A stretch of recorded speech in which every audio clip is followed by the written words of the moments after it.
Alright guys, so today we're going to be checking out the brand new AiPower Wearbuds watch. Now I have checked out the first and second gen version of the Wearbuds, which to me looked more like a prototype. It had a way too futuristic look where it always stood out if I ever had it on my wrist. So I definitely think that this version is a more refined product, and you can tell just simply by the name of Wearbuds watch that they focus a lot more on making this look like an actual smartwatch. Now this is an Indiegogo campaign just like the previous two versions were. It does say that the original retail price is going to be around $250 to $260, but right now there is an early bird price where you can get it for $131. And I'm going to go ahead and say this right now, the $131 makes a lot more sense than the $250 to $260. But we're going to check out what's different about this version. We're going to check out some of the features, what all you get inside the box and what you don't get inside the box, and see why I think it's definitely worth a look at the $130 price tag. Now, like I said, this is a third gen version of the Wearbuds. This is just a much better design. You can tell again that it's focused more on looking like a smartwatch. In fact, it looks a lot like the TicWatch that I already wear. It's not as bulky, it doesn't have a curved display. In fact, now it has a 1.28 inch TFT LCD display, and this is one of the most responsive displays that I've used. It's easy to just kind of swipe. You don't feel any kind of lag. It feels like it already just kind of swipes to what you're wanting to do before you're even done swiping across the screen. So as far as responsiveness, there's no issues there. One thing that you're going to want to do right off the bat though is you're going to want to download their app. Because you want to be able to connect to a lot of the health and fitness things that they have. This watch also will help monitor your sleep. It has a blood pressure sensor, a heart rate monitor. It also has a blood oxygen sensor. And on the watch itself, you even have music controls. So you can skip your songs forward, go backwards, change your volume. So some other things that you can do within the app is you obviously want to turn it where your notifications are on. Now, the watch itself allows you to read your notifications and see all your notifications come through, but you're not able to respond to any of them. There's no microphones on the actual watch, so you cannot even do like voice controlled stuff. But when the earbuds are out, that's where you can do all of your voice commands because it is connecting to your phone or tablet or whatever just via Bluetooth. Now, as far as what all you get inside the box, now I know that I have an early version of the Wearbuds watch. It does not come with any extra ear tips. It only comes with the one that's on the earbuds themselves. Mine actually did not even come with a manual. The only thing I had inside the box was the charging cable. Now, it is a simple 2-pin connector. It just magnetically connects to the back of the watch and allows your watch to charge. And as far as charging goes, battery life is excellent as far as the watch goes because you can get around 10 days worth of use before needing to charge it. But the battery life on the earbuds, it's going to be disappointing to some because obviously you're going to want to compare it to other earbuds. But I really don't think you should because the earbuds are smaller and they're sharing a battery with the actual watch. But the battery life on the earbuds, you're only going to get somewhere between 2.5 to 3 hours, where with taking them in and out of the watch, you're gonna get about 12 to 13 hours total. So if you need something that's gonna last you all day, if you're somebody that just likes to keep your earbuds in and just take all of your calls while you're listening to music or watching anything, this won't fit that need just because you're gonna have to charge these a little bit more than you would other earbuds. Now, as far as some of the other technology they have, the earbuds do use Bluetooth 5.0. They do not have aptX playback, but it does have AAC and SBC. And this is one of those pairs I didn't have any kind of dropout or connection issues. I also did not have any kind of lag with movies or videos.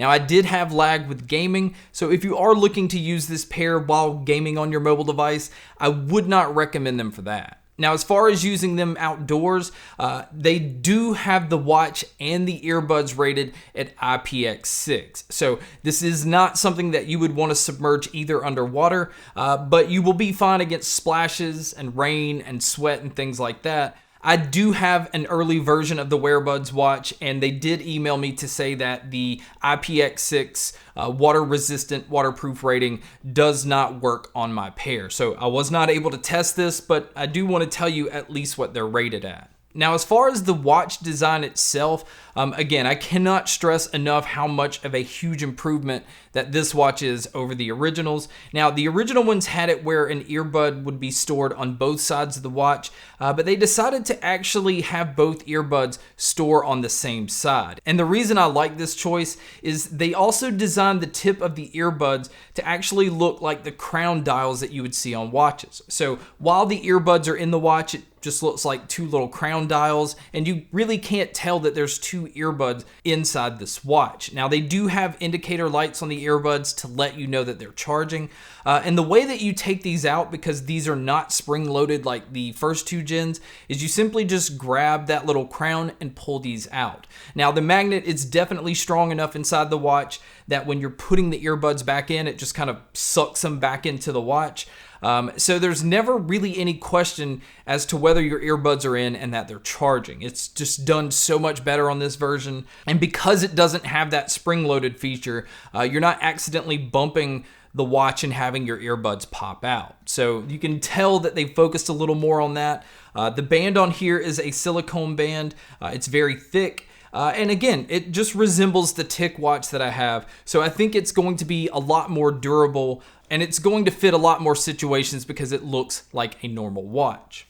Now, as far as using your earbuds, if you're somebody that likes to use one earbud at a time, you can use either the left or the right. And then as far as the microphones on here, I was actually surprised at how well it picked up my voice, mainly because the earbuds are very tiny.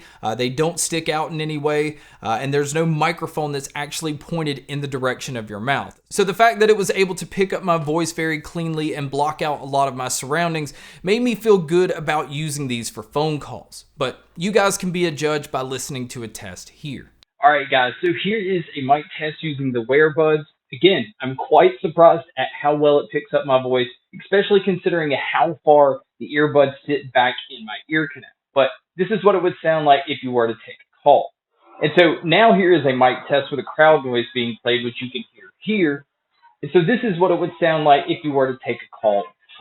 So now let's talk about the sound, because the sound on these surprised me a lot, but it was also frustrating because it didn't come with extra ear tips.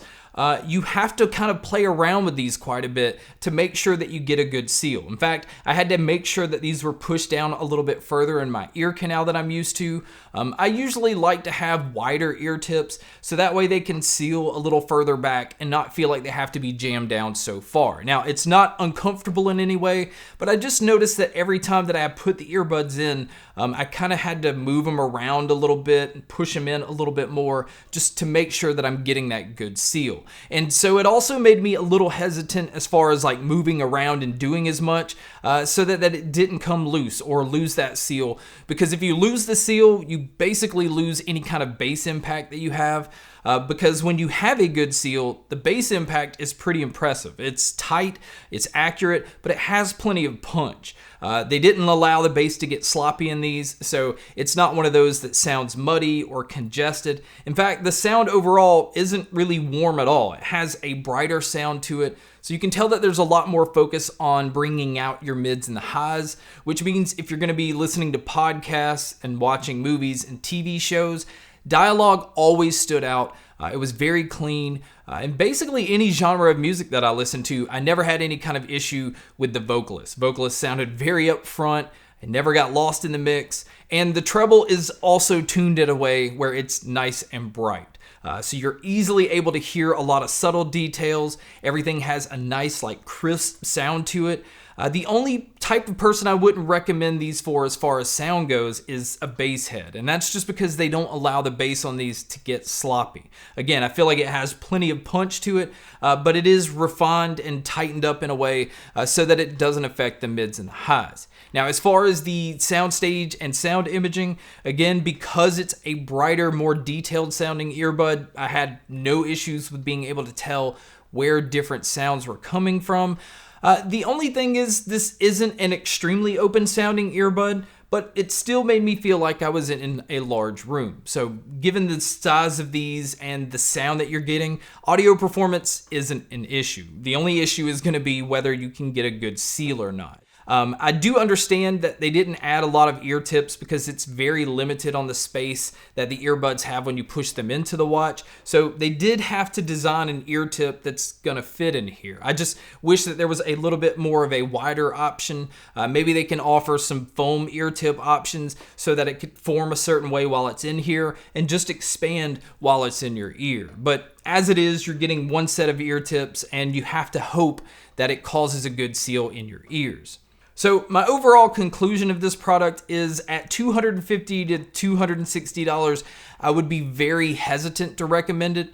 But at $130, I think it's definitely a go for somebody like me that just likes to have earbuds on me at all times. I don't necessarily always like to carry a case on a pair of earbuds, so it's nice that you can just store them on something that you're going to be wearing pretty much all the time anyway. But if you look at this product as a $130 watch or a $130 pair of earbuds, I think that's where you have to kind of see where the value would be. I don't think if I had $130, I would buy the watch as it is by itself, and I wouldn't buy the pair of earbuds as they are by themselves because there's better options on both in this price range. But to be able to get them both for $130, that's where I could see recommending these to most people. If you're somebody that wears a smartwatch most of the time for just basic functions and you don't necessarily have to respond to notifications from your watch, this definitely will do most of the things that you need it to do. And also, if you're somebody that just likes to have earbuds, if you're going to be waiting somewhere a little bit longer, or you want to just pop in and watch a TV show or a movie, you just simply pull the earbuds out and they're always going to be there on your wrist. So just for the convenience factor, I love the idea of this, and they definitely keep improving upon these each gen that they keep coming out with. And this is the first one where I feel like it's an actual watch, that it's not sticking out like a sore thumb. It has a lot of features that work extremely well. The display is good. Everything is very responsive. So I'm very pleased with this product overall. I just would not pay the actual retail of $250 to $260. That's really the biggest drawback. But guys, that's my video and kind of like a first look on the brand new AiPower Wearbuds watch. Thank you so much for checking out this video. Thank you so much for checking out all the other videos. And as always, make sure to stay tuned for more.